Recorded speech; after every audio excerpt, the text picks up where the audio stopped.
Cloud programs rarely fail overnight. They drift, quietly, slowly, until one day no one's quite sure what success looks like anymore. We've been called into programs where delivery is slowed, costs have ballooned, and the business has lost confidence. It's not just about the tech, it's usually people, processes, and clarity. Let me give you a few examples. No clear definition of success. Teams don't know what done looks like.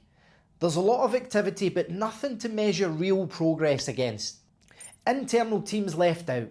When cloud is outsourced entirely, internal teams disengage. That leads to resistance and poor adoption. Vendors focus on scope, not outcomes. Too many third parties just tick off deliverables, but they're not solving business problems, so value gets lost in the noise. Stakeholders losing alignment.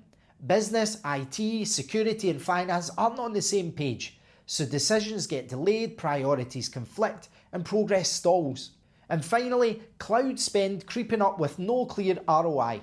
The program is still moving, but it's going nowhere fast. So how do we stop the drift?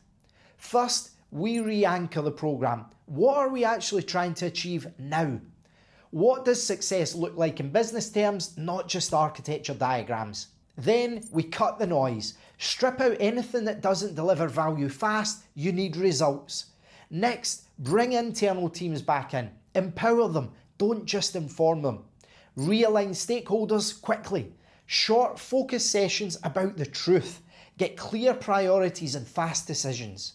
Simplify the delivery model. Identify bottlenecks in governance, handoffs and staffing, providing solutions for each. And finally, reset the story. Be honest about where you are. Celebrate the quick wins. Rebuild belief through delivery.